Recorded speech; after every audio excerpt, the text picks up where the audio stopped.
तो हमारे इस बड़े से बोगनवेलिया में हमने किया था दोस्तों एयर लेयरिंग।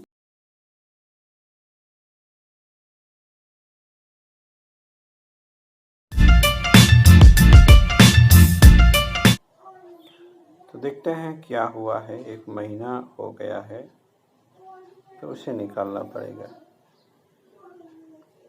तो एयर लेयरिंग लगाने के पहले यानी लग तो गया है, पर इस प्लांट को अब लगाने वाले हैं तो प्लांट में इस तरह की ब्रांचें नहीं होनी चाहिए दोस्तों।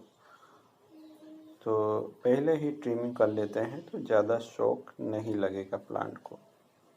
इसलिए मैं जो भी ज़्यादा ग्रोथ है वो सब हटाना है और इस तरह से कट कर रहा हूँ।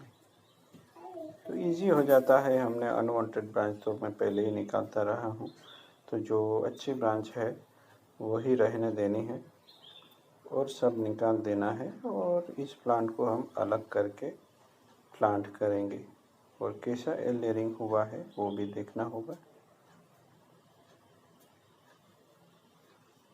तो सीजन तो पहले होता है, बट हमने लेट लगाया है तो कोई नुकसान नहीं होना चाहिए, बट देखना होगा। खोलेंगे तो ही पता चलेगा। पहले इस तरह से मैं पूरे प्लांट को ट्रिमिंग कर लेता हूँ, जिससे बाद में ये अच्छे से ग्रो कर सके। तो इसी तरह से सब कुछ निकाल देना है और बाद में उसको अलग करना है। डिफोलिएशन कर लिया है क्योंकि हम उसको अलग से लगाने वाले हैं। तो दोस्तों एक आ रही है दूसरी, क्योंकि एक तो चली गई मेरे से, खो गई। अब ये बहुत ही बढ़िया मिली है, मेरे ख्याल से अच्छे से कटिंग होता है और 1 फीट की है यानी 12 इंच की। यहाँ तक गिनेंगे तभी 12 इंच होते हैं और इसी मेजरमेंट में मिलती है। आप ये ना सोचें कि ये जो काटने वाली धार है वो 12 इंच की होगी, यहाँ से गिना जाता है, यहाँ से। तो अच्छी है, मुड़ती नहीं काटते वक्त, सस्ती है, ले सकते हैं। अमेज़न से ली है, आप ले सकते हैं, जाके ढूंढिए मिल जाएगी। तो चलिए मैं इसको काट लेता हूँ। बहुत ही इजी कट हो जाता है, बहुत ही इजी, एकदम सिंपल। डबल टीथ होती है तो बहुत ही जल्दी कट हो जाता है और बहुत ही ह्यूज प्लांट मिला दोस्तों। वेट भी लग रहा है 2 केजी के बराबर। तो चलिए ये मैसिव प्लांट को हम एक यूनिक पॉट भी नहीं देंगे, बट यूनिक तरीके से लगाने वाले हैं। देखते हैं क्या मिलता है हमें। तो इस प्लांट की ब्रांचिंग देखिए दोस्तों, शायद ही देखी हो इस तरह की ब्रांचिंग हमारे यहाँ। तो मैंने क्रिएट करने की कोशिश की है। बढ़िया सा प्लांट है, मैसिव है, बट कितने रूट है वो खोलेंगे तो पता चलेगा। तो उसको हम लगाने वाले इसी प्लास्टिक में, थोड़ी सी जगह में, पानी भी नहीं दूंगा। देखते हैं क्या निकलता है उसके एयर लेयरिंग किए हुए पार्ट में। सिर्फ कुछ सी रूट दिखाई दे रही है। वाइट था तो बाहर से तो दिख नहीं रहा था। जो है अच्छा है, ये तो लग ही जाएगा। मानसून है और बोगनवेलिया है, तो एक तरीके से मैं लगाने वाला नहीं है, पर उसको सीधे एयर लेयरिंग जैसा ही करने वाला हूँ। देखते हैं क्या हुआ है। इतना कुछ खास दिख नहीं रहा, पर यहाँ देखिए कुछ रूट ज़रूर जनरेट हुई है, तो वो हेल्प करेगी आगे ग्रोथ के लिए। और ये जो हीलिंग हुआ है उसमें से भी कुछ रूट्स निकलने चाहिए। कुछ है नहीं खास, पर आई होप कि ये सरवाइव हो जाए। रूट निकलने को तैयार है। 1 महीना हो गया था तो मुझे लगा हो गया होगा, बट कुछ इतना अच्छा रिजल्ट नहीं है। बट हम पूरी कोशिश करेंगे कि इस प्लांट को हम सरवाइव करा सके हमारे यूनिक मेथड से। पोट में डायरेक्ट नहीं लगाने वाला हूँ, इस बैग में उसको मैं लपेटने वाला हूँ, पानी भी नहीं दूंगा।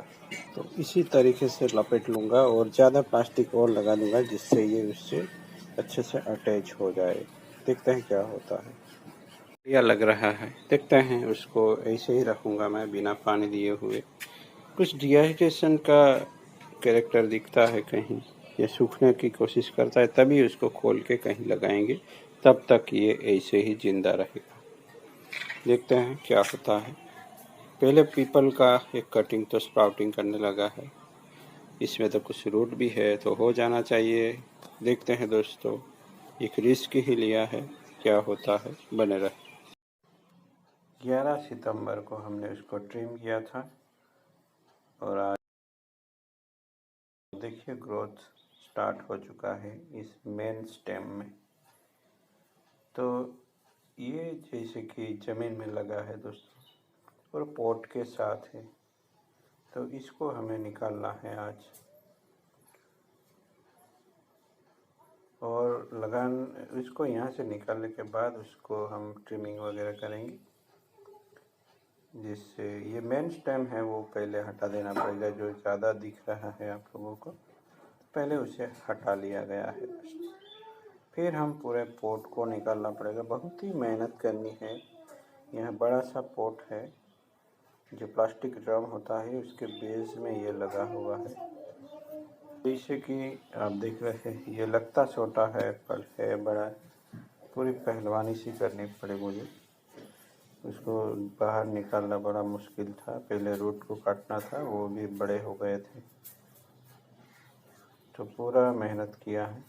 और देखते हैं उसका बेस, देखिए इस तरह के रूट्स है, जो कि बाद में इस तरह टेपरिंग क्रिएट करने में यूज़ होते हैं। ये टेपरिंग को इंक्रीज करते हैं बेस में, जब थोड़े बड़े हो जाएंगे तो एज ऑर्नामेंट इस तरह के बड़े रूट को हम इस्तेमाल कर सकते हैं, क्योंकि इस प्लांट में फाइबर रूट जैसा कुछ ज़्यादा जनरेट होता नहीं है, तो कुछ थोड़े छोटे मिला के ही ये काम चलाना होता है। उसका स्ट्रक्चर भी बढ़िया है। हमने एक प्लांट से 2 प्लांट बना लिए हैं। तो ये बेस वाला प्लांट है, देखिए ब्रांच स्ट्रक्चर, इस तरह का ब्रांच स्ट्रक्चर बहुत ही कटिंग एंड ट्रिमिंग यानी क्लिप एंड ग्रो मेथड से हुआ है।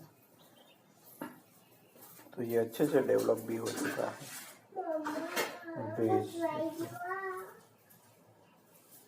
तो इस तरह से डेवलप होने में बहुत ही वक्त लगा है। ये मेरा पहला बिग कटिंग है जो मैंने गार्डनिंग में ही किया था।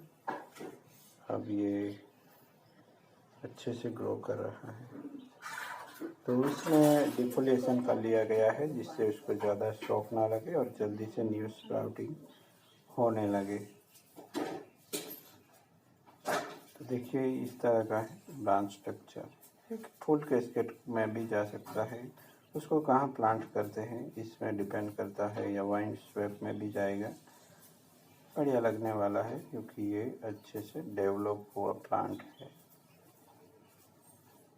बहुत ही जल्दी इस प्लांट को हम आने वाले मानसून में हम इसको किसी फाइनल ट्रे में भी ट्रांसफ़र कर सकते हैं, अगर अच्छे से ग्रोथ मिलता है तो उसको अभी भी यहाँ से हटाना होगा मुझे और दूसरी जगह पे ले जाना पड़ेगा। तो चलिए क्या होता है देखते हैं। तो देखिए दोस्तों, एयर लेयरिंग के बाद, यानी एयर लेयरिंग तो हुआ ही नहीं, 1-2 रूट थे, उसको हमने पार्सल करके रख दिया था। फिर उसमें भी थोड़ा डिहाइड्रेट होने लगा था, तो इसलिए मैंने इस प्लांट को इस डिब्बे में डाल दिया था, चाहे हो या ना हो। कुछ रूट्स भी दिखाई दे रही है। आई होप कि ये अब हेल्दी हो जाएगा धीरे धीरे।